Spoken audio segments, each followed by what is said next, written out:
Kami beri peraturan tidak boleh keluar malam. Dia melawan. Sudah berkali-kali kami peringatkan, tidak mau. Dengan terpaksa kami keluarkan dia. Karena itu peraturan asrama. Kami mendidik anak-anak Papua supaya muncul generasi baru yang siap jadi pemimpin. Maka itu orang-orang tua, ini generasi yang hebat. Kalau kita nggak siapkan mereka, mau jadi apa? Nggak usah bilang jauh-jauh. 10 tahun yang akan datang, anak-anak ini sudah umur 15, umur 20, umur 23. Jadi apa kalian? Itu tergantung kita semua orang tua, betul tidak? Tergantung kita. Akhirnya setelah anak ini kami keluarkan dengan terpaksa karena nakal. Berapa bulan yang lalu kami dengar dia sudah hamil. Bayangkan. Mau jadi apa Papua ini? Anak-anak, kalian dengar ya. Kalian harus punya hikmat Tuhan, kepandaian dari surga. Jaga hidup kalian dari kerusakan yang sudah ada di sekitar kita. Inilah tujuan kami Yayasan Pasar datang ke Papua, untuk menyadarkan gereja akan tanggung jawabnya. Mari kita pikirkan ini. Pelayanan kami ujung tombaknya adalah anak-anak. Kami harus melayani anak-anak ini, karena mereka ini generasi yang akan datang. Kita semua yang suatu waktu akan lewat, betul? Anak-anak ini akan terus. Maka itu tolong Bapak Kepala Kampung.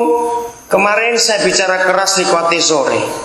Apa yang saya katakan kepada jemaat Tuhan? Kalau camat tidak bertobat, kalau kepala distrik lebih senang di kota daripada di kampung, daripada di wilayah pemerintahnya, buat demo, minta ganti. Untuk apa? Cuma terima gaji buta, tapi tidak ngurus.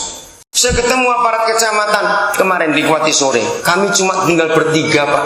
Terus saya tanya, jadi kalau masyarakat ingin urus surat itu yang repot, mesin tik saja di kamar dikunci di kantor sekretaris camat, kami tidak bisa apa-apa.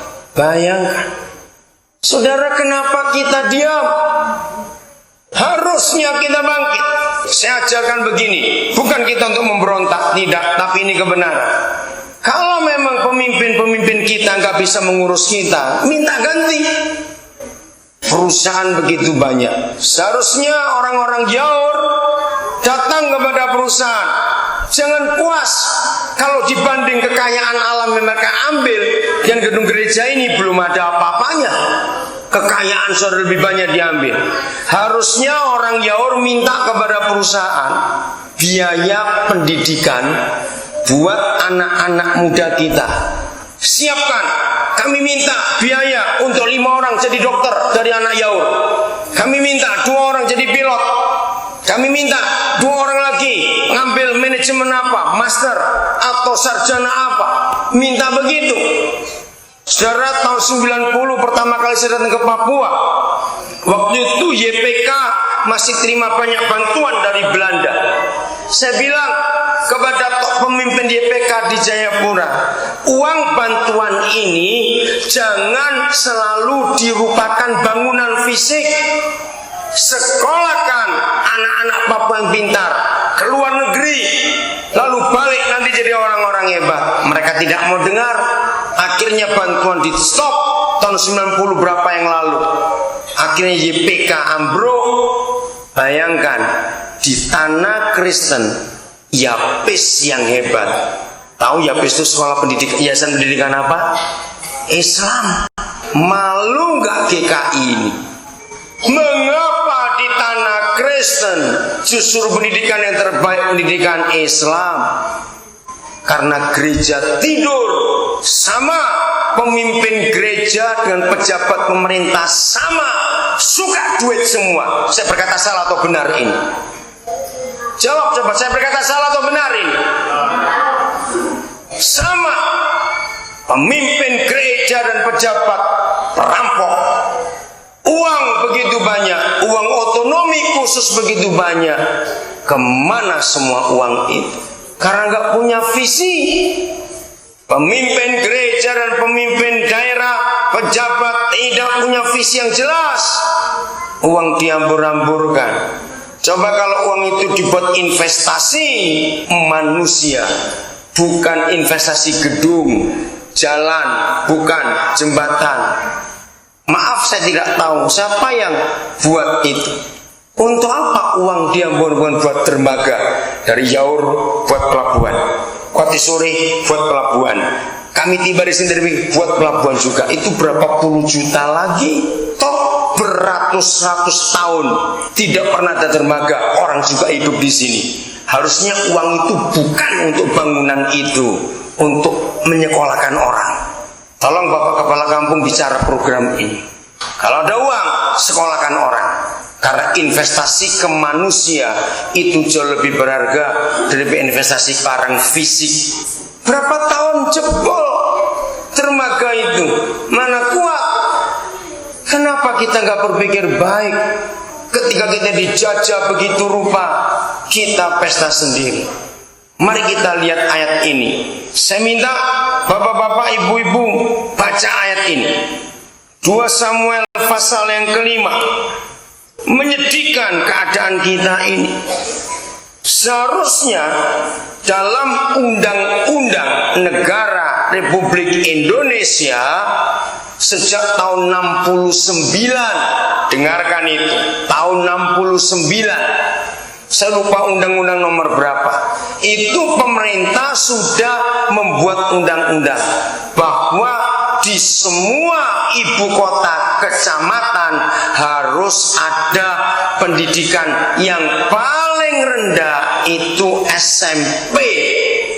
Tapi aneh, Kecamatan Yaur tidak pernah ada SMP.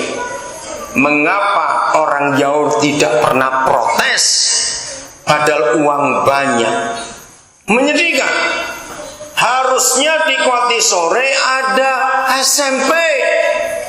Jangan diam. Ayo kita bangkit mulai sekarang. Gereja jangan puas hanya dengan ibadah saja, jangan puas. Sudah?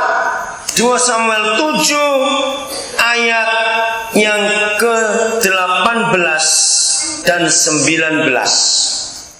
Saya mau baca, dengarkan baik-baik. Inilah Tuhan kita.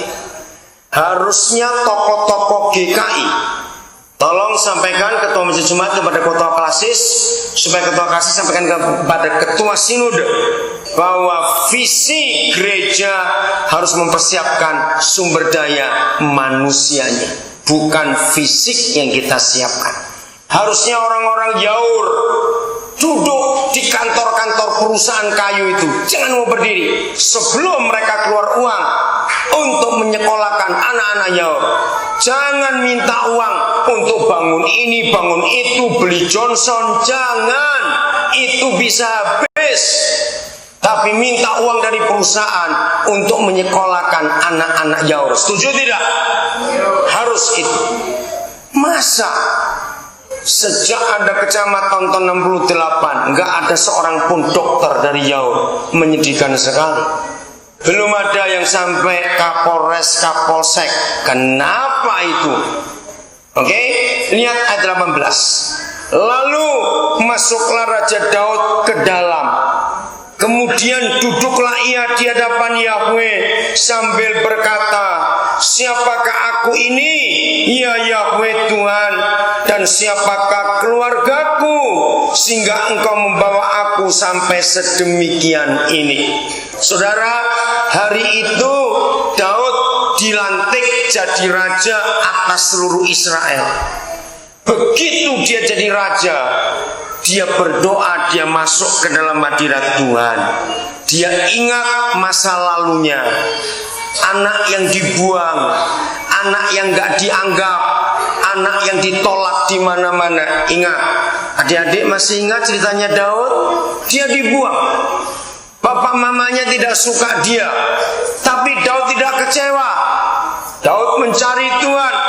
Bahkan kakak-kakaknya pun, adik-adik dengar, kakak-kakaknya Daud pun tidak suka dia.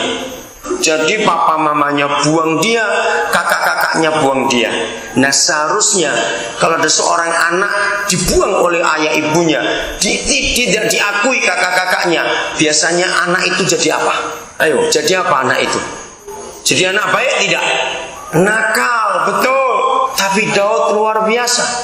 Tuhan menyelamatkan hidupnya, maka itu Tuhan ambil dia. Anak-anak dengarkan, Daud tidak mau